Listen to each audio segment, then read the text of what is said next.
This is Castle 1. Race officer speaking.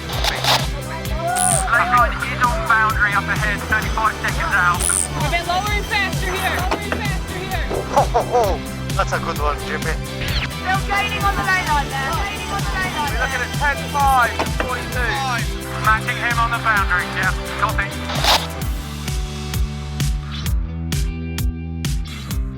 Welcome back, podcast listeners. It's great to have you along with us. And again, thanks for joining us.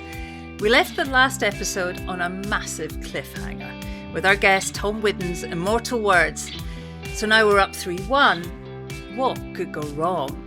As I say every month, if you haven't already listened to part 1, this month you absolutely must. Tom ended the first part, of course, talking about the 1983 America's Cup match against Alan Bond's Australia 2.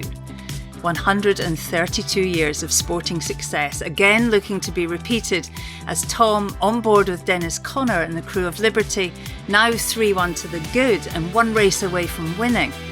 And he's about to discuss what happened next.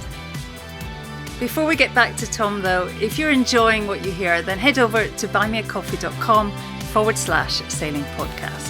It's easy to use and your support allows us to stay ad-free and to keep on delivering these uninterrupted pods. So a huge thanks for the coffees, it makes a real difference.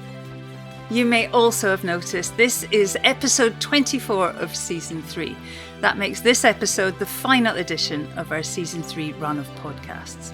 So thanks for all your support. Thanks to you all for tuning in, and thanks to those of you that have got in touch. We've been making these podcasts for 3 years now, and it's been an absolute pleasure. When we started off, we wanted to try and bring you right to the heart of the sport of competitive sailing. It's such a diverse arena. To be able to sit down with some of our sport's biggest names and having the time to tell their stories has been truly fascinating. It's been a huge amount of work, and to all of you that have shown your support, a heartfelt thanks. We're going to take a bit of a break as I gear up for the big offshore challenge that lies ahead, and then looking at what we can do with the podcast moving forward. Right now, though, we're blasting back in time to Newport, Rhode Island, September 1983. Dennis Conner and his crew on board Liberty are 3-1 up against the Australians, defending the longest winning streak in world sport.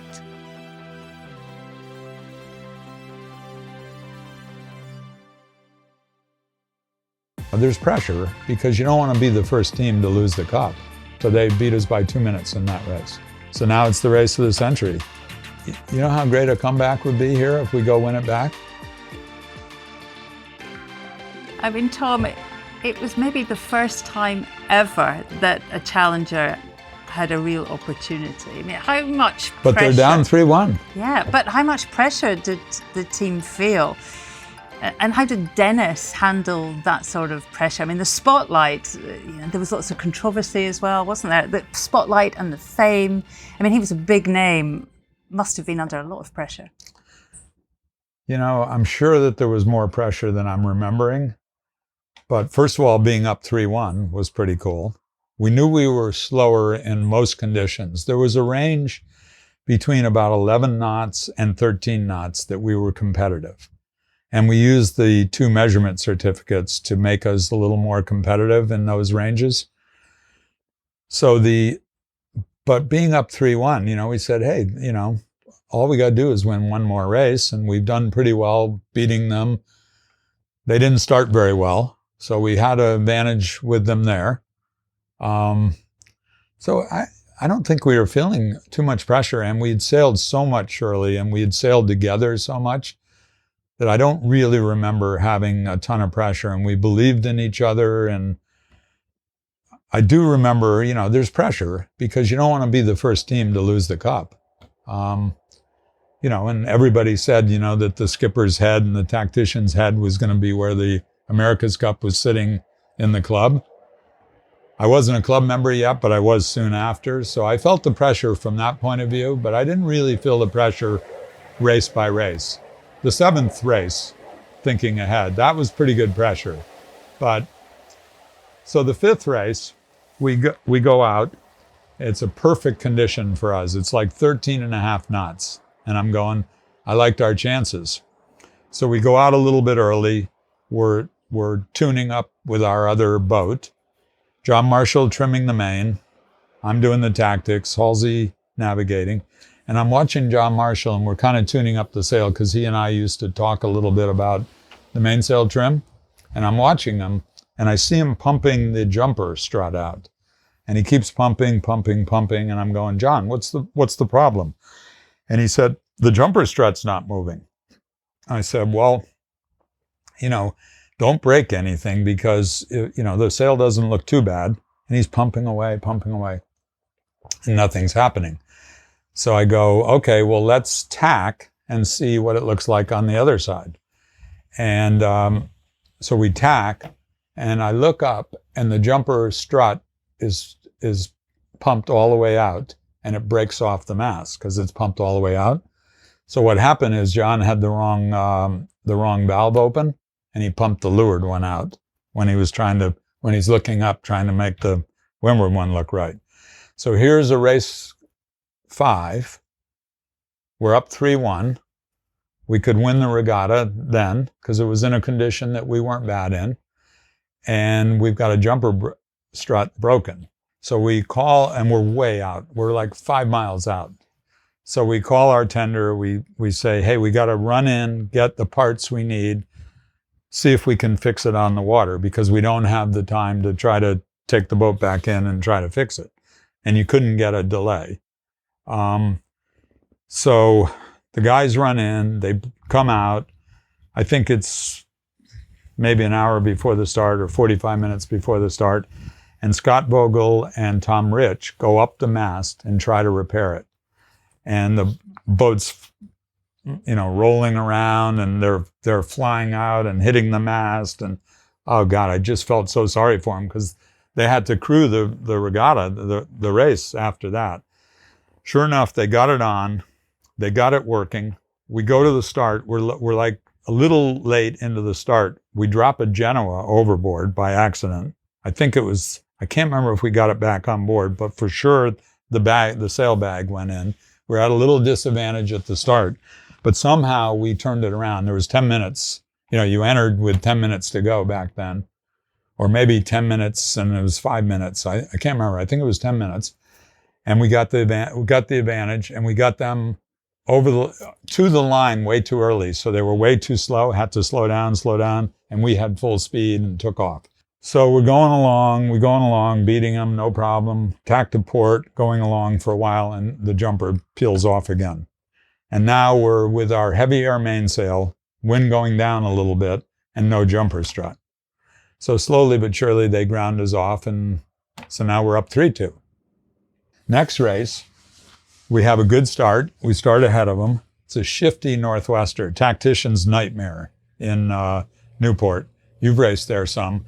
So it was one of those days where there was much more pressure to the left, but the wind was slowly shifting to the right. So it's pretty hard to pick a side. You had to pick the left for wind speed, for pressure, and you had to pick the right for the ultimate shift. And so we get ahead of them. We do a couple tacks. We tack on them every time. Then we get about 6 tacks into it. They tack on the port. We go up a little above their line, tack on their wind. And I'm looking back and I'm going, they're about to tack. And so the bow comes up. And I go, they're actually not tacking. And they get this big, humongous left shift. And they go way up here. And we're down here in a kind of left shift, but not much pressure. So we had gone from on their wind to them up here. And then slowly but surely they sailed away. So they beat us by 2 minutes in that race. So now it's the race of the century. Oh, 7th race. Tom, in all those years of racing for the Cup, the Challenger had won just 8 races from well over 50 sailed, and here they were, 3-all. The longest winning streak in sporting history on the line. The final race of the 1983 Cup. I mean, it deserves its own podcast. It was a real nail-biter, wasn't it? I mean, how much pressure did you all feel going into that final race? Well, I remember every minute of it basically. And it's not because I have a fantastic memory. I've just got a good memory for races. And a lot of things went well and a few things didn't go too well. But back to the pressure. Okay, there was a little pressure now because, you know, the fate of a nation and the longest winning streak, you know, is on the line. And you're the tactician and Dennis is the skipper. So I remember we had a nice dinner the night before at the Clark Cookhouse, and, you know, we talked about it and we said, hey, this is going to be difficult. And it was supposed to be a relatively light air day. So we used our we used our 2 certificate measurement ability to go in our really light mode. So we had a really lot of sail area and it was the right mode for the day. So I don't think we had them across the line early, but I think we had a pretty good start. And we went up the beat. And I think at the first mark, we might have had don't quote me on this, but a 30-second lead or so. And we're pretty good on the reaches. So we go around the reaches and we might have still had a 30-second lead. I don't remember exactly. I mean, I remember the race pretty well. So we come around the bottom mark, and back then it was a triangle, then a windward leeward, and then a windward. So at the bottom mark, sort of the classic match race move is wait for them to get the mark. They tack the left, tack right with them. So, but I said to Dennis, hey, there's quite a bit more wind to the left right now. And he looked over there and he said, I agree. We tacked, went over to starboard. And literally within 5 minutes, we more than doubled our lead. So I'm going, ooh, this is looking pretty good. So I think there was a time when we might have had a 1.5-minute lead going up that beat. And the only bad news, and the thing I did poorly on that beat is that as we got up towards the top of the beat, I gave up on the left and said, let's protect the right. You know, I figured if they gained on us a little bit, we'd be fine on the right, no big deal. And the left came back in and they did almost the same thing we did to them early on. So we come around the mark, you can check the time, but I think it was around 48 seconds, something like that, which, you know, in a 12 meter is 8 boat length lead, something like that. So I'm still feeling pretty good. There's enough wind to kind of hold them off. So we both bear off onto starboard. We go 10 minutes of what would be about a 40-minute run, because the runs were pretty long, you know, not like the Cup now. They were 3.5 miles or something like that. And in the first 10 minutes, they took half the lead away. So I'm going, this isn't looking all that good. So I say to Dennis, okay, we got 2 options. We can try to pick a couple of shifts here and, you know, try to do a better job than they're doing, or wait till they get right with us and then have kind of a little fight. And, you know, we've done well in fights with them, so let's give it a rip. So he goes, well, let's try picking a couple of shifts. So we jibe onto port about 12 minutes into the run, or maybe 13 or 14 minutes into the run by the time we make the decision and actually do it. So sure enough, they go by us. So they keep going almost to the ley line. And we go down the run, and sure enough, we get lifted. So it helps us a little bit. We go back at them, and we've still got this is like 30 minutes, 25 minutes later, we've still got about a 2.5 boat length lead. So we go just across their line, jibe in front of them so we don't give up the inside at the mark, the port side, rounding the port. And I figure they'll jibe away and we'll be on starboard when we come back. They don't jibe away, they square up in a 12 meter. They square up inside of us and they go through us to leeward. And then we went around like a couple of boat lengths behind, had a tacking duel. The history books will tell, but I think it was around 40 tacks. We sailed them into the spectator fleet, everything. That was it. That was the last race. How desperate was it at that moment on board? So not a lot of talk. We waved to the other guys. We waved to the people that were waving to us. There's some great pictures. I have a picture in my workout room at home, which kind of follows my cups. But I have the one picture that's the picture of us right after the finish heading downwind back to the port. And we didn't look very happy. But honestly, we talked about it a little bit on the way in. Everybody has their own way of showing their emotion. Some guys were fighting back tears, and Halsey was visibly emotional. John Marshall was quite emotional. Dennis was good, and I said, this isn't much fun, but, how great a comeback would be here if we go win it back? We said it along the way, on the way in. And he didn't give me a really positive answer, but he said, yeah, that would be cool. Something like that. We really didn't talk a lot about it. And we put the boat away. When we got to the dock, we had a little dock house that was where our telephone was. And I walked down the dock and the phone was ringing, and I pick up the phone, and there's a loudspeaker in there. So out to the boat. Dennis is still on the boat at that point. And I pick up the phone. I go, hi, Freedom Enterprise, or no, not Freedom Enterprise, Liberty, Freedom, Liberty, whatever we called ourselves back then. And the voice on the other end says, it's the president. They would like to talk to Dennis. And so I'm going, yeah, no. And they said, no, it's really the president. It's President Reagan. He wants to say hi to Dennis and just give him his condolences, or whatever he said. So I got on the loudspeaker and I said, Dennis Connor, you have a phone call. It's the president. He wants to tell you screwed up. So everybody starts laughing on the dock, and that was kind of a light moment. And sure enough, it was the president, and Dennis came in and talked to him. And so it was kind of a lighter moment at that point. And, and then Dennis and I said, hey, let's go over and congratulate the guys that win. And we went over there and saw the keel and whatever. It was a pretty emotional moment. And then we went to the press conference and, said, whatever he said, God was an Australian today and wasn't an American, and we lost to the better boat and better team, and it was a great event and a great seventh race, and it was a great. And by the way, I'm sure we get criticized for whatever we did in that race, but the only criticism should have been the upper part of the beat, but nobody criticizes us for that. But that was the one screw up, because we had enough lead probably to hold them off, even going downwind. That's the one thing we could have done a lot better, I think.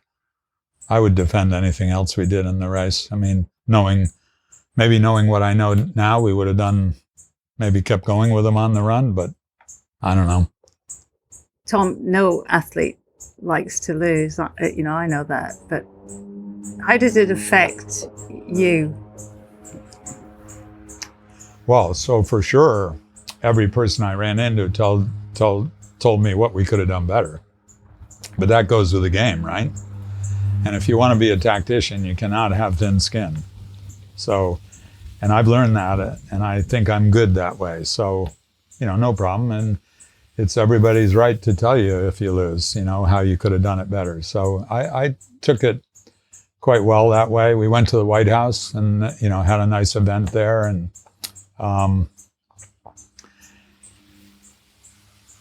but for sure, I wanted to be part of whatever was organized to go try to win it back. And we started talking about it pretty early on. So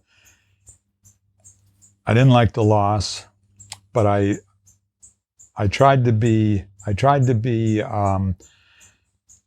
good about what the opportunity could be out of it. And I think everybody, to be fair, recognized that we lost to a pretty good boat, and that somebody thought of an idea that we didn't think of.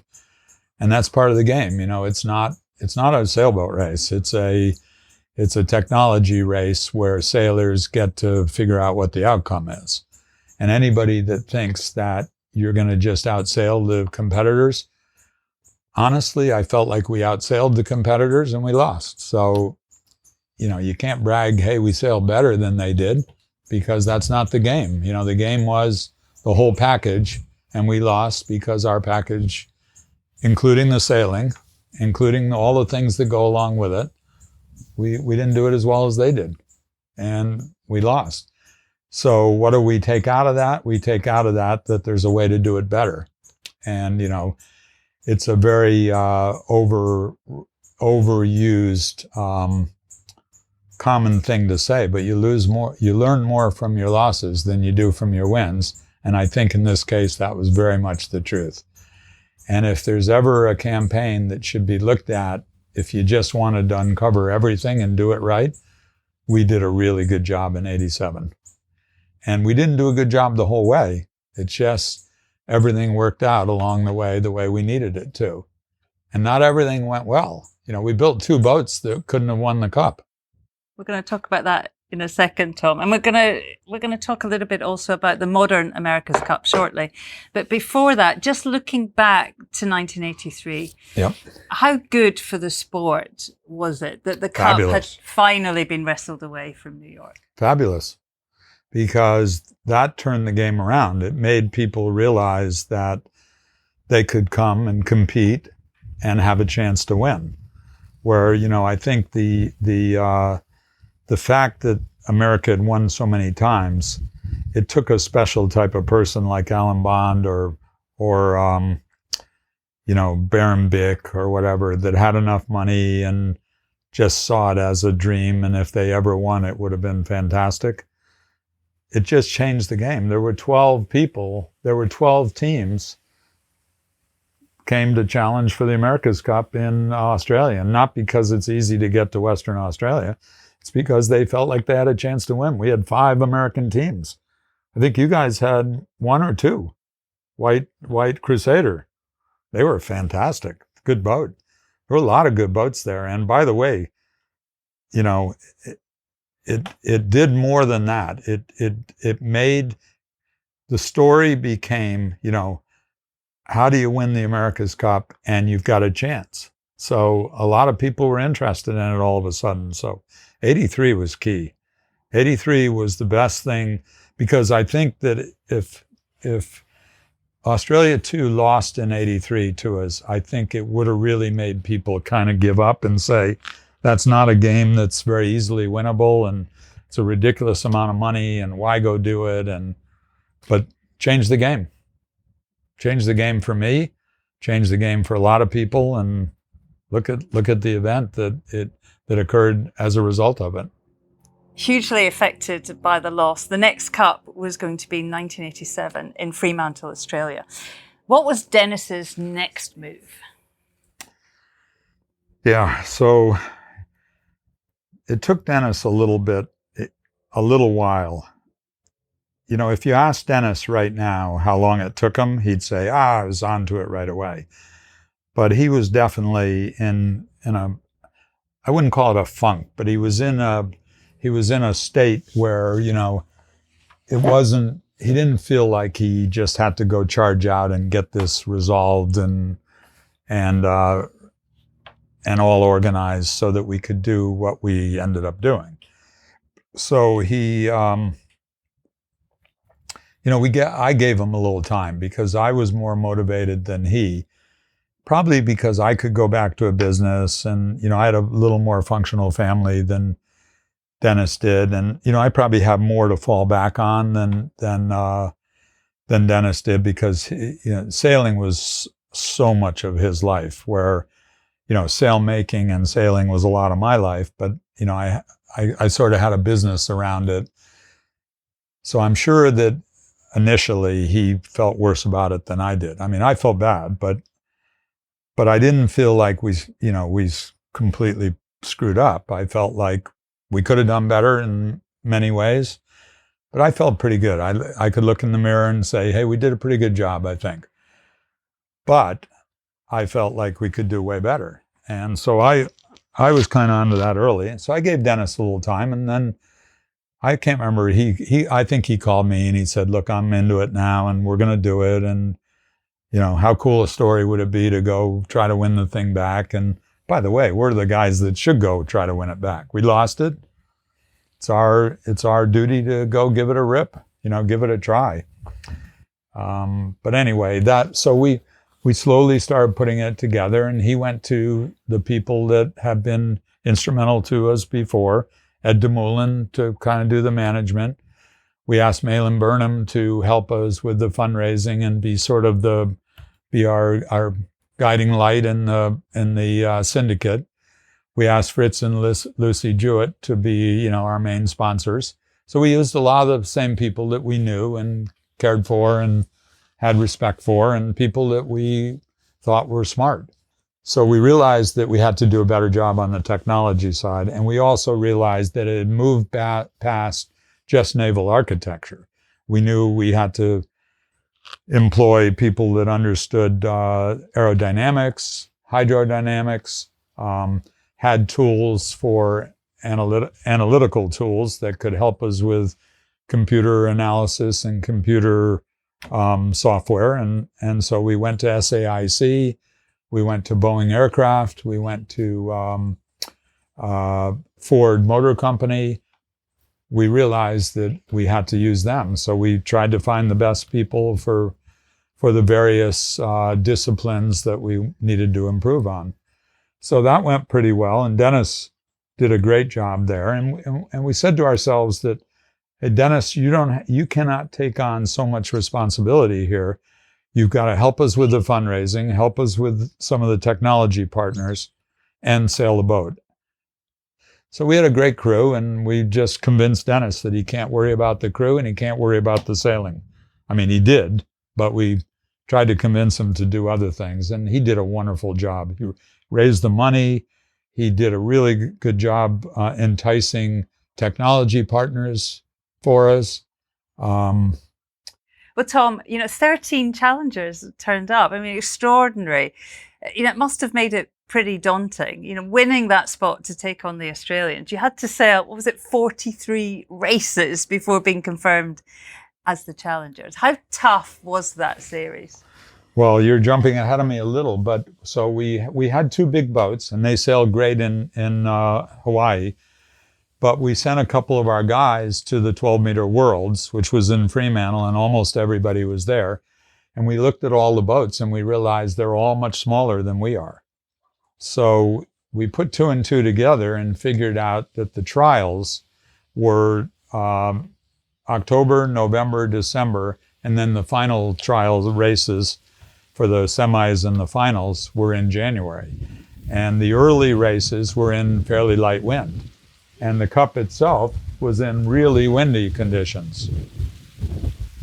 So we figured out that we were much bigger than the other boats and that we would be very suspect in the trial races. So we called up Malin and Ed DeMoulin and said, we need another boat and we need to raise the money for it. Are you okay with that? And they said, yep, we'll figure it out. And so they raised the money. We built one more boat. It was still on the larger side of the other boats, but we figured if we made it to the cup, it would be the right boat for the cup. So sure enough, we made it through the trials. We didn't win every race, but we got really good at sailing in light air, and we prevailed. We had a pretty good regatta through the semis. We had to sail against Tom Blackaller, and his boat was wicked fast, but it was also very difficult to steer it. So we could kind of beat him around the corners and kind of beat him in match race moves. So we prevailed there, and then we had to race against Kiwi Magic, which was Brad Butterworth and Chris Dixon and all the hot shots, that eventually went on to be the dream team. So we're driving to the press conference with Dennis. And I said, Dennis, these guys are pretty good in Kiwi Magic, and I think it's a better all-around boat than we are. So if we get in a little bit of the light air, we're going to be in trouble. So somehow we're going to have to sail really at our top level. And the other idea is maybe we could try to get under their skin a little bit because they're a lot younger than we are. I mean, they were 10 years younger than we are or whatever, maybe even a little more. So we're driving to the press conference, and I see him taking it in, but he's not answering. And I go, hey, Dennis, you hear what I'm saying, right? And he goes, yep, I hear. So we go to the press conference, and we're all up there, lined up there, Tom Blackaller, Chris Dixon, Brad Butterworth, Dennis and me, somebody else, and Bruno's up there. And somehow the question comes up about why is Kiwi Magic a fiberglass boat? So I see Dennis, and he's kind of like fidgeting like this, and all of a sudden he blurts out, and they weren't asking him the question, they're asking somebody else. He just blurts out, why would you build a plastic boat unless you wanted to cheat? And Chris Dixon turned bright red. And I look over at Brad, and I see him, going, kind of turning red.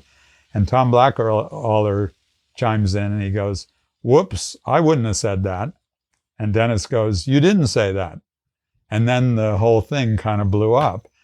And sure enough, the next day we went out and raced against the Kiwi Magic, and they wouldn't even look at us. They were, Chris was... So I think we did get under their skin a little bit. We had great racing against them, and I think we lost one race against them, but we beat them 4-1 and then went on to the Cup. And, the Cup was a little anticlimactic because our boat came into its condition. We knew we couldn't match race with them. We couldn't turn, we couldn't, if they got us pre-start and into trouble, we would have had a problem. But we figured out we would go away from the starting line 2 minutes, tack around or jibe around with 2:10 to go, and let them decide. Do they want to be behind or they want to be ahead? And usually it was just at the right time that the decision was hard. So a couple of times, I think it frustrated them. And we were happy to start to the left of them because I don't know if you remember in Fremantle, but the left was always usually pretty good, a little bit better than the right. So we used our speed, tacked under them a little bit at the start. Usually could gain a boat length or two and just cross. But what really threw it off is that the first race was started in light air. And we were very worried about our speed against them in the light air. And I said to Dennis, the left-hand side of the course, even though it's usually good, looked really good this day. It looked like there was quite a bit more wind to the left. So we started to leeward. They chose to start all the way on the right-hand end because the line was favored to the right, but we saw a lot more wind to the left, so we started actually on the left end. And they were ahead of us at the start, and we kind of kept going, and we went into this left shift and quite a bit more wind. And when we first tacked, I said to Dennis, barely crossing, which means be careful. So I go a little bit further, close cross. And Dennis goes under the boom for 1 second, looks under the boom. He goes, no problem, we're crossing. And I'm looking at him and I'm going, oh geez. And sure enough, they tacked the Luardos. So they must have figured they were behind. So it was a good eye by him. But, and then the wind kept going left the whole race, and it was easy to hold them off, even though they were faster. And then the other three races, I can't remember, did we have 5 back then? I think maybe 5. No problem, we were fast and sailed well, and we were pretty good at that point. And we deserved to win, I think. Did a good job. How good did that feel? Felt great because, so every Cup felt a little different to me. My first one was, okay, great. Second one, we thought we knew what we were doing, we lose. But I figured, okay, we sailed pretty well. But if we left it at that, it would have really been a bummer. It would have been 1-1, first guy to lose the America's Cup. And that would have really felt bad. So I was so happy, not like, showing, jumping up and down, but it was great. It was just a wonderful moment. I remember waving the American flag, and there were thousands of people on the breakwaters coming in, and they loved it. I mean, they were the best sailing public anywhere that I've ever been. It's fantastic. And Shirley, when we went home, we didn't have any idea what was going on, but it was like incredible. It was the guy, everywhere we went, we didn't realize what it was going on at home. Everybody was watching it. They were all into it, all staying up late at night. We flew to, they sent a jet for us, a DC-10, and just for our crew and our friends. We had a wonderful trip back, had the cup, in the plane with us. Dennis went up in the cockpit and probably flew the plane for a little while. And lots of drinks and a little bit of sleep. We land in Honolulu in the middle of the night, and there was a parade for us. I mean, hundreds of people at the airport cheering us on. Got fuel, had a little, something to eat with all these people, and then flew to San Diego for a big parade, which was great, a nice event. And again, we were in this DC-10, and when it was time to take off, we were going to New York for a ticker tape parade. We took off out of San Diego, and the plane leveled off at about 500 feet. And I thought something was wrong. And they turned around, flew back over the airport, dipping in their wings. It was unbelievable. They closed all of the airspace for us.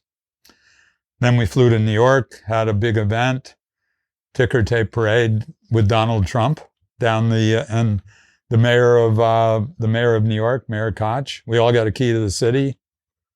We were all heroes. I mean, it was unbelievable. We got our little ticker tape thing, and beautiful mementos, and it was just incredible. I mean, nothing like had ever happened for sailing before. I got on the plane in Hartford, Connecticut, and I got a standing ovation. He gave me a right of first refusal to spend $5 million to buy the idea that was an abject failure up till then. I think 8 cup campaigns is more than any intellectual person should do. I mean, what was the White House like? Ronald Reagan? Yeah, so then we got on the plane and went to the White House. It was great. Second time at the White House. Once when we lost, once when we won. He was great. He was still pretty sharp, but Bush was even sharper, and he loved it. He was all into it. We brought President Reagan one of the Bush hats, and he put it on, and it was really fun. Had a great event there, and got to know all the people, and just hard to even imagine. When I flew, trying to think this out for a second. When I flew a week later to go somewhere. I think it was Washington, D.C. again. I got on the plane in Hartford, Connecticut, and I got a standing ovation. People I'd never seen in my life, but they all knew who I was. So everybody was watching it. It was incredible. I have to ask, Tom, what does having the key to New York City let you do? I mean, is there any kind of benefit? Nothing. Nothing. But I've got it. It's, Betsy's not very good about, she has a particular taste in the house and a particular decor. She doesn't really let me keep any of my trophies, but she lets me keep the key to New York City up there, and maybe my picture with President Reagan, but that's one of the few things she lets me keep in the main part of the house. Tom, how did winning that 1987 Cup change your life? Did it change your life? Did, for sure, because I met Terry Kohler, and I'd split up with my partner at Sobstad, and I'd gone to do the Cup, and that was my main focus, my main goal, and all I wanted to do was win the Cup. But by the time December came around or so, I started realizing I got to have an afterlife. And it was, well before professional sailing was a way you could make a living. Maybe it was just starting. I could have probably made a living, and my notoriety at that point was pretty good, and I got invited by everybody. But because I was in the business, I never asked for money. And if a client told me he was going to pay me money, I said, no, just consider, my sales at some point. I would let him pay for my airline ticket and, a dinner here and there or whatever, but I always felt like I should keep it separate.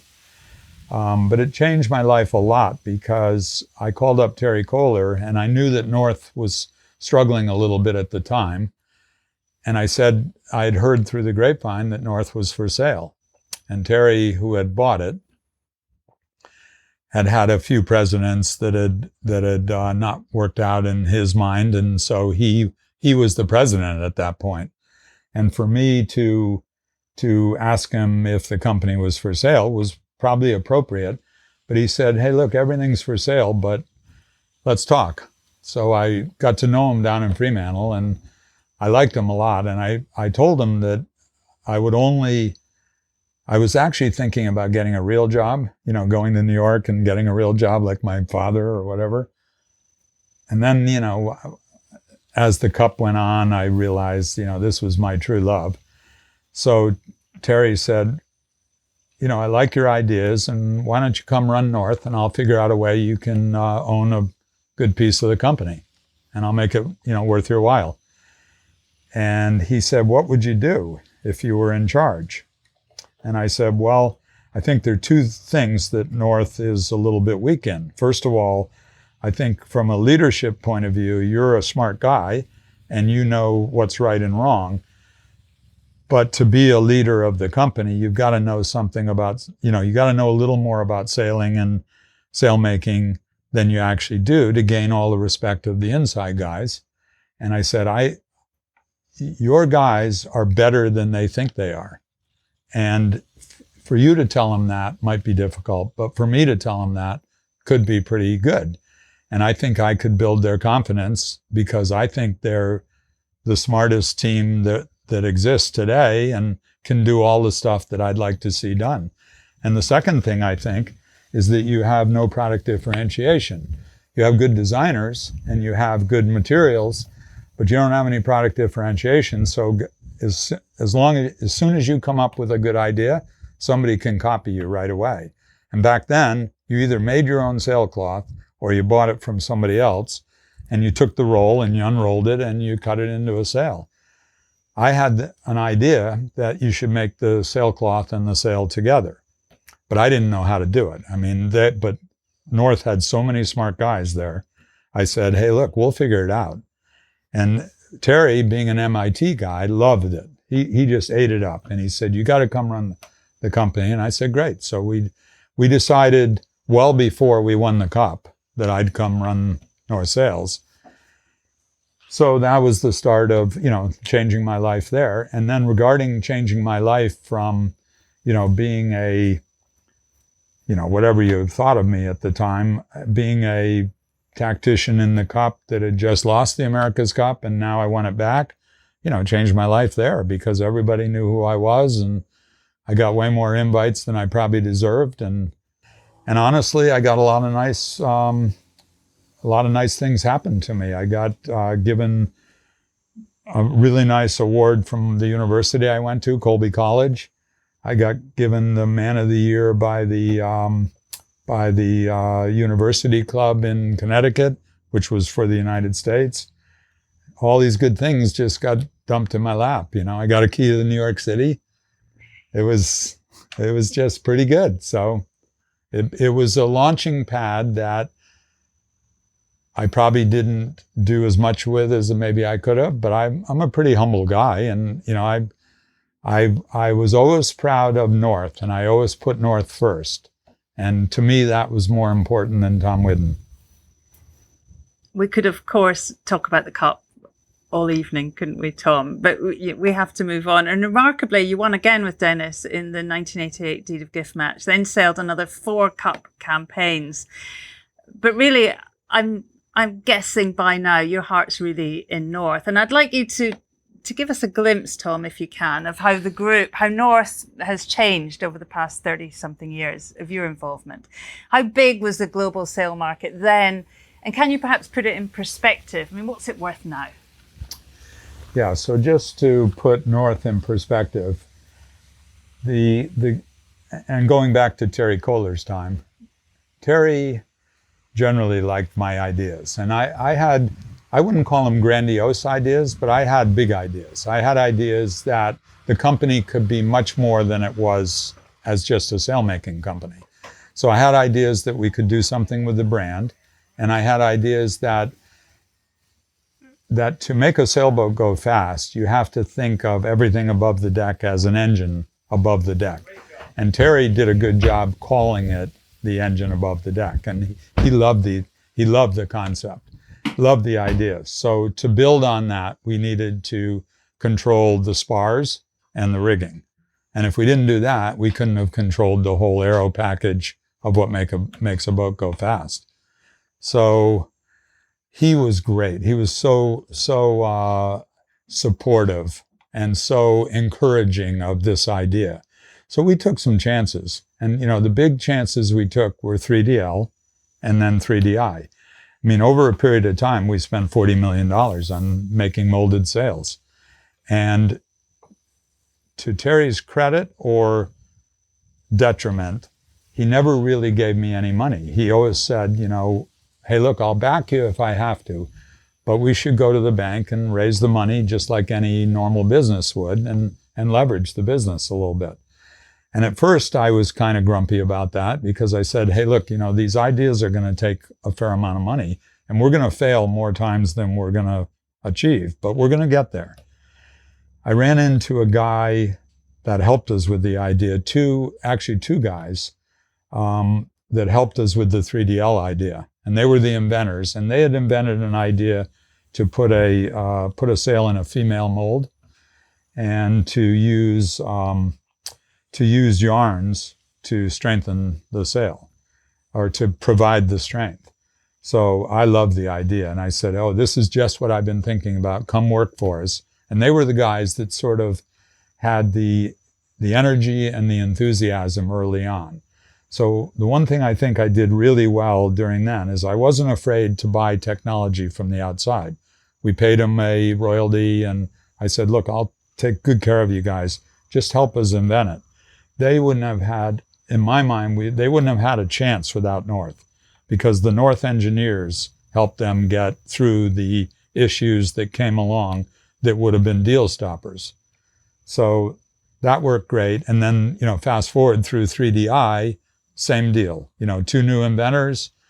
Without our guys, they wouldn't have ever figured it out. I had to buy that idea from Ernesto Bertorelli.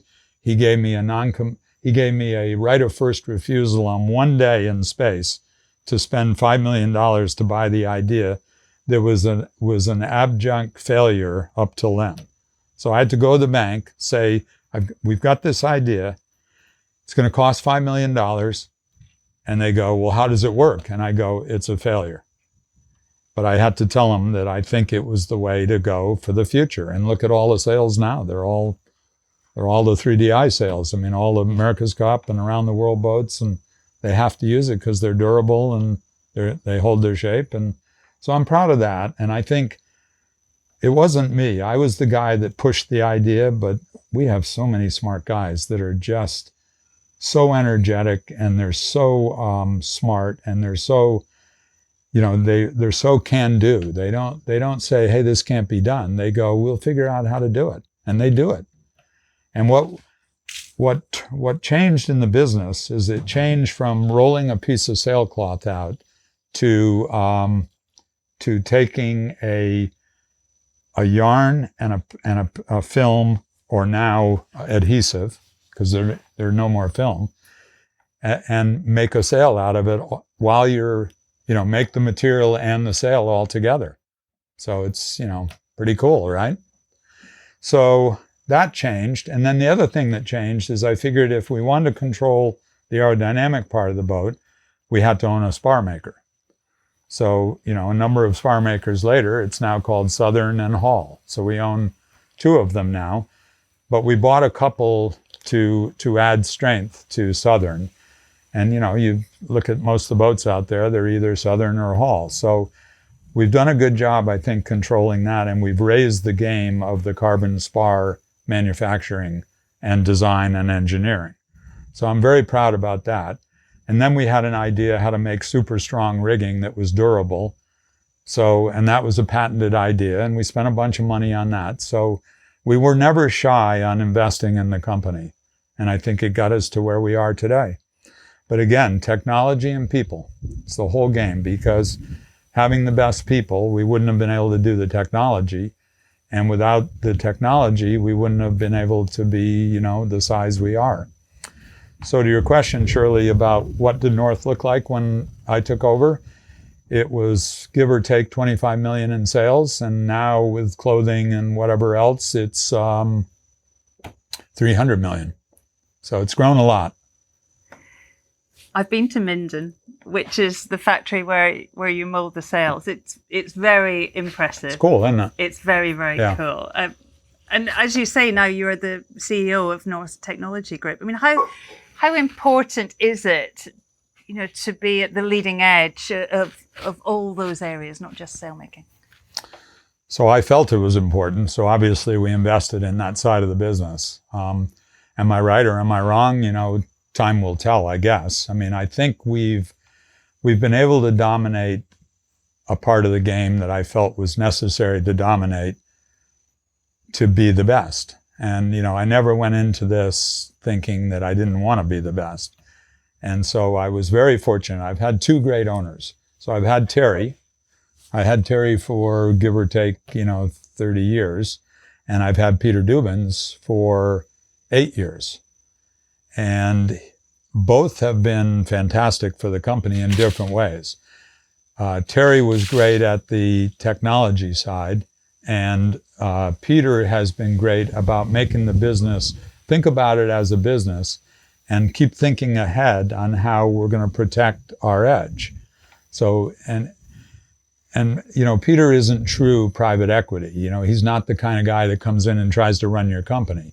He's the kind of guy that's passionate about the sport, gives us good ideas, and backs management. And I'm sure if he doesn't like the management, he'll be happy to get rid of us or change the management. But for now, he's been happy. And just to clarify, I've moved myself up to executive chairman. I've moved Richard Lott to CEO, and Ken is now the president of NTG as well as North. So we've moved, and we've got a lot of good young guys coming up. Dan Nearye's been a real star for us over many years, but he's going to retire at the end of the year, unless I can talk him into not retiring. And we've got good guys behind him. So I couldn't be luckier as far as the team's been concerned. Tom, I'm curious to know, when you look at a modern cup boat, what do you think? So because I've always been interested in the technology side of things, I think it's fantastic from the technology point of view. And I think that because the Cup has always been a technology race, I think nobody should stand in the way of bringing it to the highest level.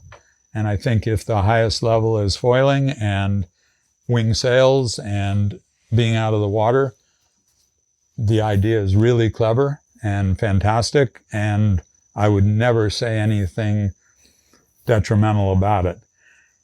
From the sailing side of me, the pure sailing side of it, I think a little is being missed.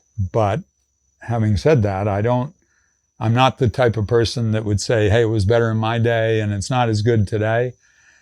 I'm a little sad that it's, 6 grinders and 3 sailors, but it's what it is. And I watched every race and I loved every race.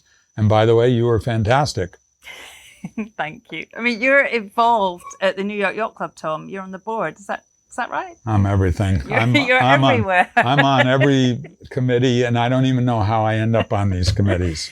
I mean, it was great to see American Magic representing the club down in Auckland, and you're recommitting for AC37 with American Magic again. I mean, why did it take the club so long to return to the America's Cup competition? Well, it's an easy answer in one respect, and it's a hard answer in another respect. The easy answer is that there was a lot the club has done during that period where they weren't quite as involved with the America's Cup as they were. They had a couple of forays with Dennis and one with Young America and whatever, but they were always feeling like they should be 1 foot in and 1 foot out. And during that period, as I alluded to just now, the club grew a lot. They bought Harbor Court. They've turned into, to me, a very user-friendly club for sailors, where they used to be a little more stodgy, and they were all about sailing for sure, but they were not as inclusive as they are today. young people want to join the New York Yacht Club today. And we had a hard time appealing to 20-year-olds or even 30-year-olds back when I first joined. I joined in 1985 or 84. And I would have called the club much less inclusive then. As you know, you've been to Harbor Court, and it's a beautiful facility. And if we were involved in the Cup, Harbor Court might not have happened. And I think that to be the New York Yacht Club, you've got to have your main building in New York City. But I think without Harbor Court, we wouldn't be the club we are today. I think that today they think that they've evolved enough and that they can easily be involved in an America's Cup and be helpful from a fundraising and from a knowledge and whatever point of view. I'm sure Terry and Hap and Doug DeVos think that, you know, being involved with the Cup has its pluses and minuses, and the minuses is, I'm sure, we're a pain in the ass. And the pluses are that there is a little knowledge there, and there is a base of wealth that they can draw on maybe to raise a little bit of money. And so I'm sure it'll be a net, at least even, and maybe a little bit positive. There was some chat in Auckland about a dislike of the modern boats from the club, about a desire to return to displacement monohulls. Is that a possibility, do you think? And, you know, would that be good for the sport? Okay, you can take either side of that argument, but, and I don't think there's any one opinion in the club that is a driving opinion that will get us to the finish line. So what everybody misses, Shirley, and I'm sure you do, is the crew work and the sails going up and down and falling in the water and the people tipping over and whatever. You know, it's that, we miss that. And we miss the boat for boat, you know, boats that are more even speed and what. However, having said that, I think everybody was surprised how close the boats were. We still miss the crew work, and we still miss the sails going up and down and all the glory of a bigger boat and a bigger sail plan and whatever. But I personally think that technology needs to evolve, and what a wonderful idea to have a single keel to keep the boat from going sideways, keep the boat going forward, not going sideways, and lifting it out of the water and giving it stability. So what a great idea, and I wish I thought of it. Is there a part of you, Tom, as a sailor who wishes you were competing on the AC-75s? And can you even imagine how tough it is calling tactics with 100 knot closing speeds? Absolutely not. Because I've done 8 cups. I didn't mean to do 8. You probably know that I retired after 6. And then I didn't come for the first trials in 2000. And I was lucky enough to have Kenny and Dennis ask me if I would come, and because they had a rough first series. And then the bad news is we did pretty well, so I had to stay. And then I agreed for another, so I did 8. And I think 8 cup campaigns is more than any intellectual person should do. But I'm not that smart. So, but I loved every one of them for different reasons. And the losses get blurred in with the wins over time. And they all have special moments.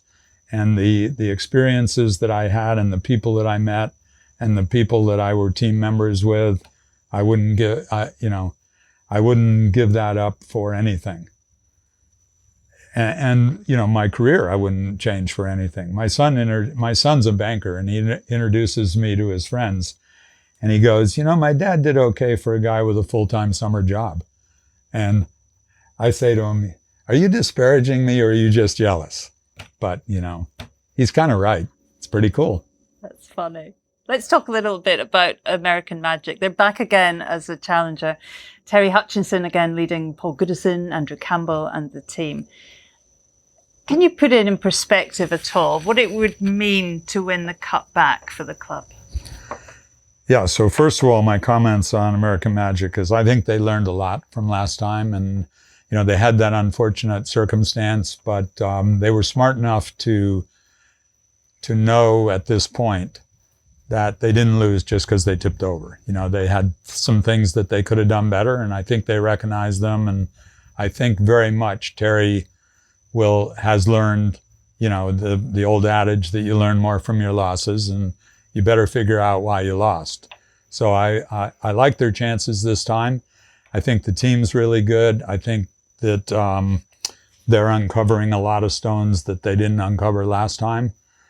And I think Terry has figured out he doesn't probably be a better leader if he's not on the boat. So I think all good this time. And I think they're approaching it in very much the right way. And, I think it's always tough to beat the Kiwis, but I like their chances better this time. And I think the club's very proud of them. I think they're proud to be involved. Well, that's good to hear. At this point, Tom, I usually ask my guests what they'd have done differently or what they're most proud of in their career, but you've achieved so very much in your life. I mean, for a man with such a very obvious love of our sport, who's been involved for so very long, where do you think our sport sits now? Is it in better shape now than it was when it first caught your attention? So it's different. The dynamics have changed since I was an up-and-coming sailor, call it my late teens, my early 20s. So how I sort of compartmentalize that, I think about young sailors today and all the Opti and 420 and 470 and NACRA and, that sailing. I see that as very strong until the kids get out of university. And I think that to keep them going once they get out of university or that age group in there is very difficult, because I think young people are more committed to the family than they were in my day. And I think they're more committed to their careers than I was. And I mean, I was kind of the generation that you did everything that your parents told you not to do. And I'm not saying kids have changed, they still like doing things that their parents don't want them to do, but I see them as being more serious today, more serious about their families and more serious about their careers and getting to where they want to be. And so I see less people, unless they decide to be either professional sailors or go do an Olympic campaign or, try to raise money for some activity that you want to do. There's no real path for 25 to 35-year-olds other than to get into big boat racing or be a crew and whatever. So I think that's changed the game a little bit. On the other hand, there's much more wealth, and I think that sailing has much more attention than it had in my day. And I think things like you're doing, Shirley, and things like all the imagery and advertising and all the thought about the ecology and the ocean and keeping things clean. So there's so many things that are positive about sailing if you think about things that we all care about, the ecology, the blue ocean, the reefs, the whatever. So I think our sport is in better shape from that point of view, and it's growing right now, which I'm happy about. During coronavirus, racing slowed up because people didn't want to have events. But guess what? Our business, it wasn't great on the first year, but when coronavirus, because that kind of shut everything down. But the second year, more people spent money on their boats than I ever remember. People that are just cruising, want to be out on their boats. So they've realized that it's a good place to be and clean and green and a good activity. So I think the sport's in good shape. Finally, Tom, with all the experiences you've had, what advice would you give that 10-year-old Thomas Whidden standing on the slipway with his brand new Blue Jay, about to embark on a lifetime of sailing adventures? What would you tell him? I'd tell him that there's no better sport at that age because you can do it for the rest of your life, and you can do something that doesn't involve being with adults the whole time. You can be with your age group at quite a young age. You can go to regattas and make your own decisions. You can be an individual. You can sail an Opti. You can sail a two-man boat. You can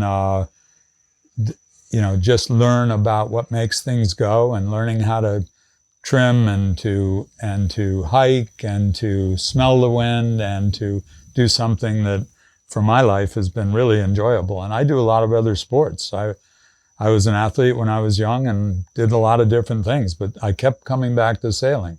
I liked it the best.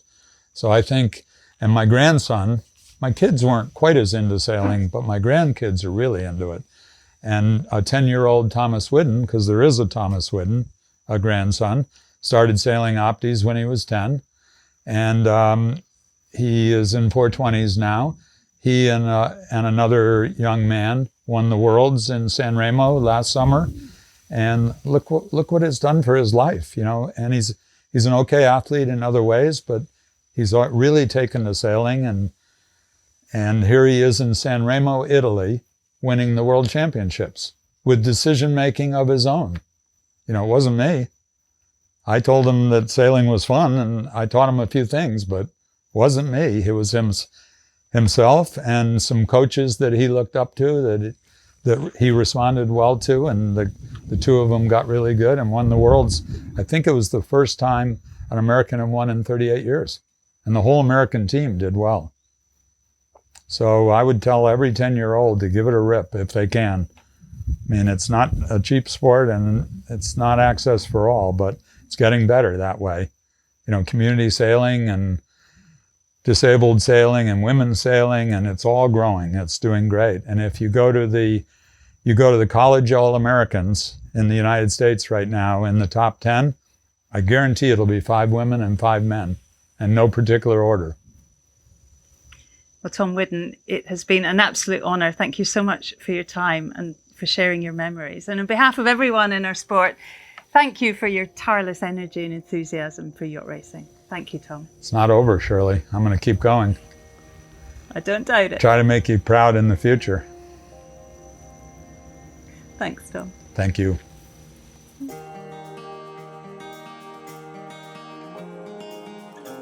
Tom Whidden, ladies and gentlemen, a genuine legend of our sport, taking us through some of the most memorable moments of a truly remarkable career. Tom, again, many, many thanks. And what a way to round off Series 3 of the podcast. It's been another fascinating year of stories from the very heart of the sport of competitive sailboat racing. If you haven't yet listened to them all, take a look at the rest of the guests we've sat down with, from offshore sailing to the Olympic Games and the America's Cup. We've spoken to boat builders and coaches, designers and sailmakers, and some of sailing's true pioneers. Check it out and give them a listen. And if you're enjoying what you hear, buy us a coffee. It's easy to do. buymeacoffee.com/sailing podcast, helping us bring you uninterrupted, ad-free chat from the leading lights in the sport of sailing. A massive thanks to everyone that's appeared on the podcast this season. It'd be tough to make this without the commitment of guests. So to each and every one of you, thanks for your time and your energy for the sport. And of course, to Tim at Vertigo Films, whose tireless work and enthusiasm makes these podcasts possible. It's a lot of work making these each month. His care and attention to detail is relentless. So for another season in the bag, a massive thank you to Tim. Keep in touch via social media. I'm Shirley Sail on Instagram and Twitter, and Shirley Robertson on Facebook. That's it from us here at the podcast for a while. Thank you so much for listening. Have fun on the water and sail safe, everyone.